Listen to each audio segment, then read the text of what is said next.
Hey everybody, Sean from Media Assault here, and it is time once again for one of my essential movie reviews. And this time around, I believe I'm on episode number 8, and the movie this time out is Rocky. And this is in a chapter called Americana, dealing with movies that kind of showcase what America is like, or the American spirit, things of that nature. I'm assuming Joe Layden in the book that I'm reviewing every movie in, which is this book, doesn't really give you much of a criteria for why he picked the movies as part of Americana.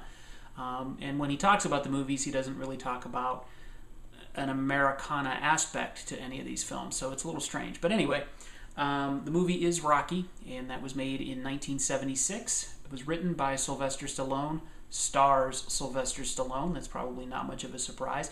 Everybody's heard of Rocky at this point, probably.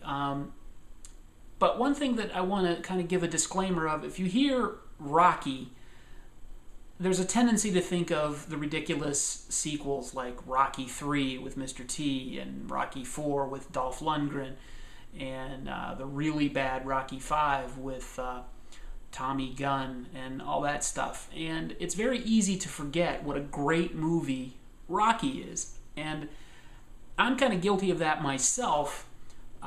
It's been a while since I've seen this film. I've seen it multiple times. I remember when this film came out, I went to the theater multiple times to see it.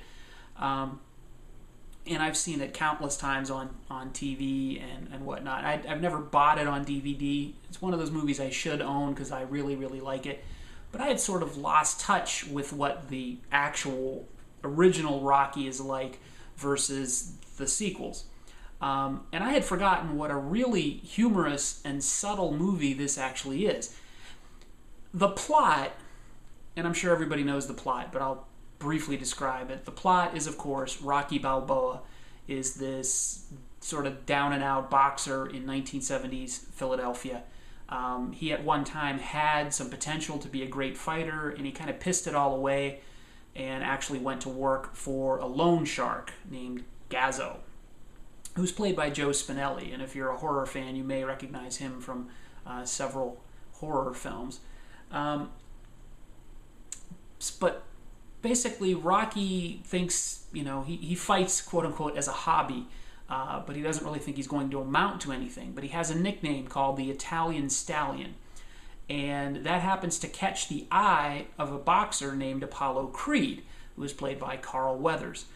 And Apollo Creed was scheduled to fight somebody on January 1st, 1976 for this big bicentennial boxing event, and the guy he was going to fight gets injured.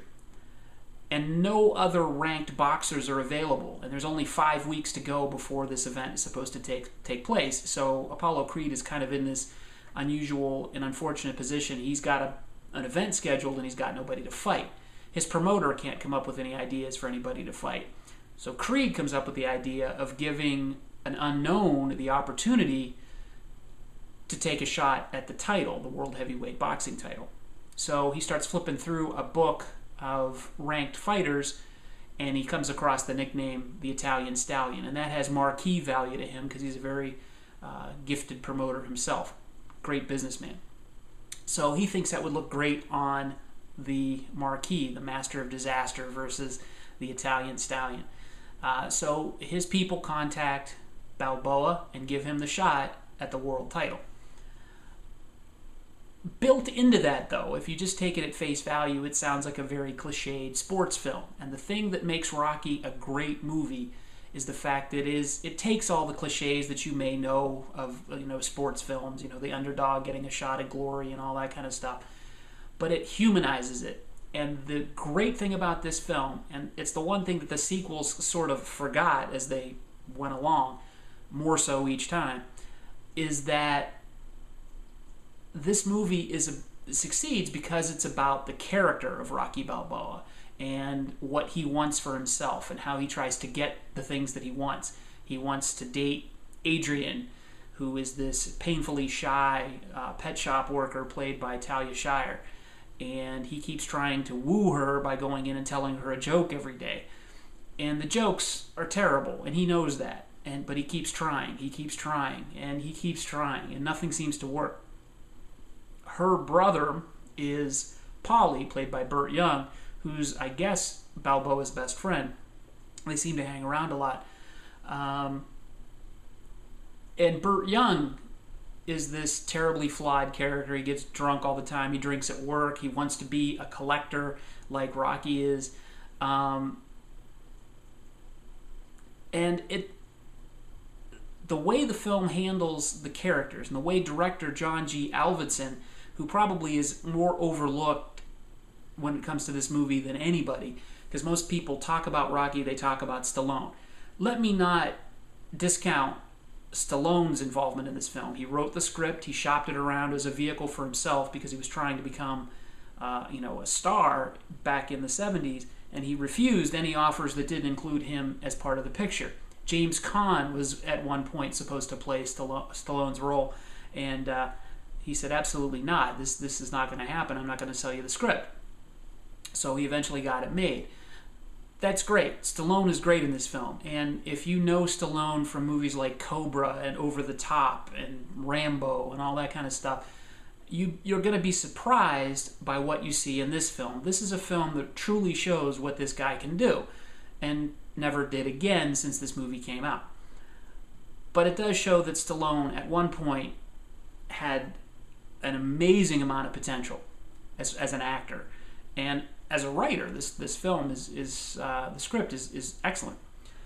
But I don't want to discount John G. Avildsen, who is the director, and I want to make sure I'm pronouncing his name right. Avildsen, yes. He does a lot with this film. He makes the boxing scenes, which were choreographed by Stallone, look like a real boxing match. He does a lot with distance and in terms of framing Rocky and Mickey and Adrian and Paulie, for that matter, against this sort of stark Philadelphia. There are just a lot of great scenes in this film. There's a particularly poignant scene where Rocky doesn't think that he's going to be able to beat the champ, and he says to Talia Shire's character, Adrian, he just wants to go the distance. That scene really hit me like a ton of bricks watching this film for, I don't know, the 20th time. It's that good of a scene. It's a great movie.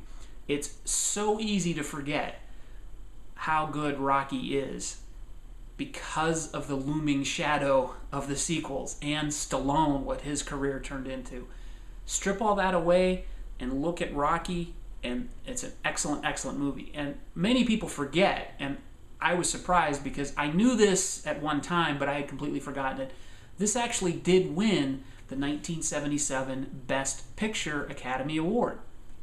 And that's ultimately probably the best and most fitting thing that could have happened to this film. A great, great movie. I also cannot forget Burgess Meredith in this film as Mickey, the trainer. He is excellent.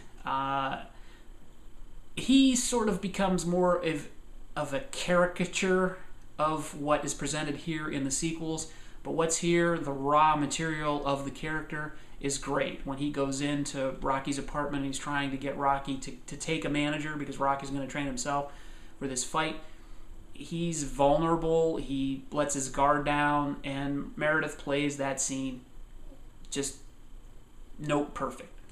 I can't stress enough that this movie is one of my favorite movies of all time. I loved it as a kid, sort of lost touch with it as I grew up. I'd seen it on TV. It was one of those movies you'd put on and you'd watch in the background and kind of forget. Giving it my full attention just recently, as an hour ago is when I watched it, for the first time, probably since I sat in a theater to watch it and gave it my 100% undivided attention, I was reminded what a fantastic movie this is. Rocky, and it was on Blu-ray too, which made it look even that much better, and the Blu-ray looks great. Definitely recommending Rocky. It belongs as one of the best movies ever. It belongs as an essential movie, and it is a movie that you should see. Rocky, written by Sylvester Stallone, directed by John G. Avildsen. Highly recommended. I give it a 9.5 out of 10, and I strongly suggest you see it. So stick around here on the Media Assault channel here on YouTube for more reviews, more essential movies coming up. I also am going to be finishing my Halloween series. I'm running a little late. It is October 25th when I record this, and I still have 3 movies to go by the end of the month, so I'm going to get those out this week. And I'll be continuing with a movie called The Burning from 1981, which I hadn't seen before.